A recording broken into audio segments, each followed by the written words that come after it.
Arquitecta, estamos ya en la parte de afuera, en la calle de la Recoleta. Estas fachadas son consideradas patrimonio, a pesar del distinto material, de la textura. ¿Qué es lo que puede comentarnos acerca de esto? Sí, en realidad el patrimonio, hemos dicho, el patrimonio cultural es aquel que ha sido declarado por una convención, ¿no? Las personas se han puesto de acuerdo para ver que eso tiene un valor histórico, que tiene un valor estético. Digamos, este valor se puede aplicar en distintos grados. Aquí tenemos el valor patrimonial del ambiente urbano monumental, o sea, de todo el conjunto, de la calle, del eje, de la historia que tenía esta calle. Dentro de eso, ustedes tienen, por ejemplo, lo que hace, ¿no? La arquitectura. Y estos elementos son parte del patrimonio porque son parte del cambio. Entonces, es un símbolo, digamos, de la modernidad, entre comillas. La gente se ha apropiado y al pertenecer al ambiente está dentro del lugar. El bien, como hecho solo, no está declarado, no tiene los cánones estéticos que podríamos decir en el tema de patrimonio, pero sí están dentro del ambiente urbano monumental. Entonces, son parte del patrimonio de la arquitectura. Como hecho en sí no podría ser un bien declarado patrimonio cultural porque no tiene valor estético, valor histórico en sí mismo, pero al estar en el eje forma parte de nuestro ambiente urbano monumental, ¿no? Y por eso también habíamos hablado de el inventariar, tal vez cuando pasemos más adelante, porque acá se ven las casas. Estas casas de allá individualmente pueden tener un valor estético, un valor histórico, un valor cultural.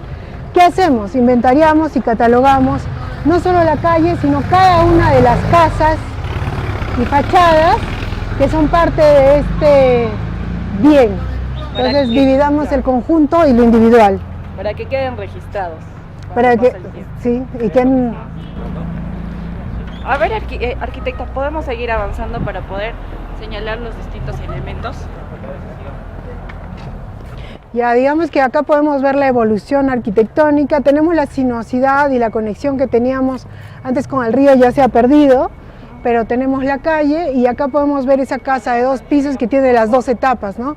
Probablemente de la época colonial en el primer piso y la época del republicano en el segundo piso con el balcón. Entonces, tenemos esa casa que podemos ver, ¿no? Que son distintos estilos y también son parte del proceso, así como la calle y las casas tienen intervenciones nuevas, la parte esta del colegio, qué sé yo, allá pueden ver el primer nivel colonial probablemente, ¿no? Con la portada, sus 2 pilastras adosadas.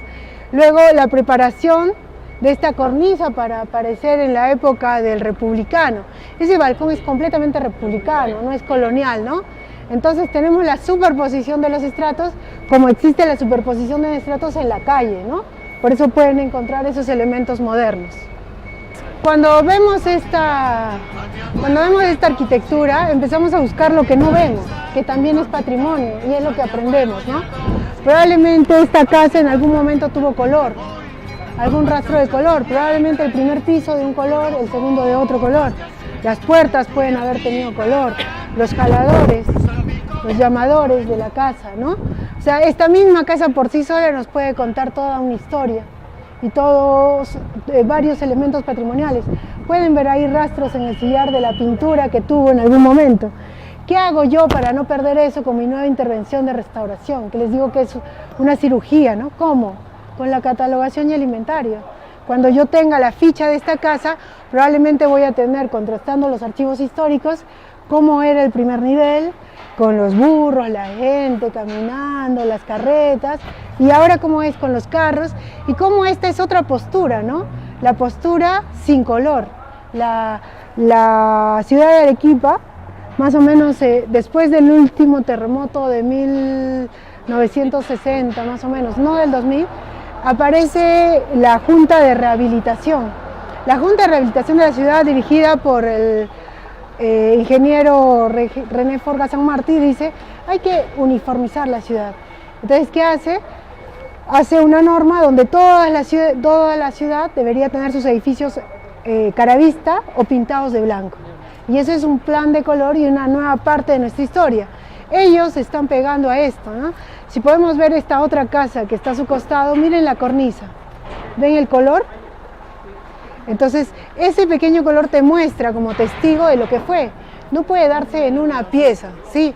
No puede darse en una pieza, ¿por qué? Porque acá se nos han caído tanto las piezas que para que tú puedas ver eso como un testigo de color debería atravesar 2 o 3 piezas. Porque como verás, se caía acá, la cogían la piedra y la ponían allá. Entonces, si tú no haces un estudio detallado y responsable, podrías caer en pintar colores que no son, ¿no?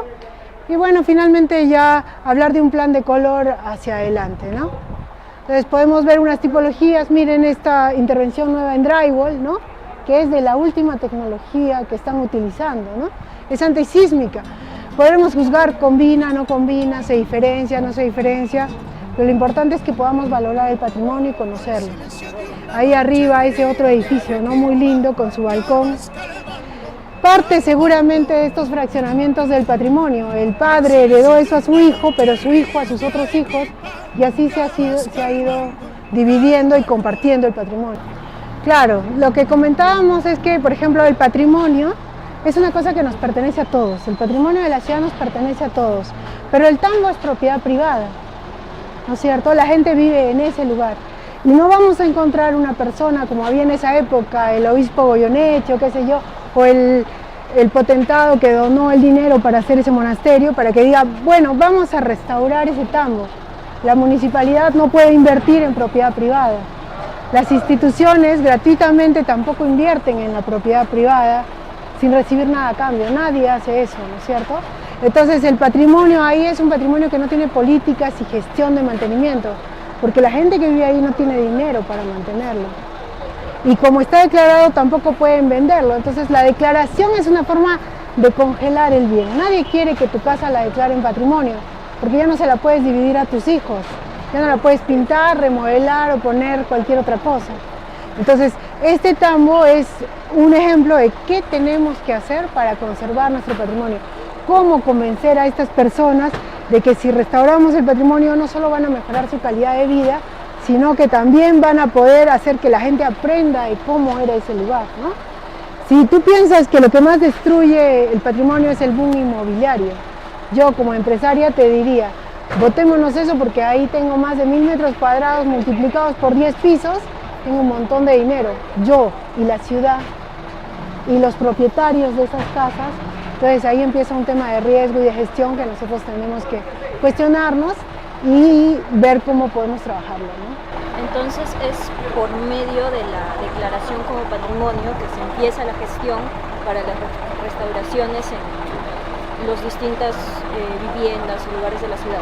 Correcto, sí. Si tú lo declaras patrimonio, lo catalogas, le haces un inventario de cómo fue, cómo está, también lo puedes postular a distintos fondos internacionales o, digamos, darle un cambio de uso para que se pueda mantener en el tiempo. Y ahí sí, cuando es un bien común, las instituciones pueden trabajar por obras por impuestos, la municipalidad puede intervenir, etcétera, ¿no?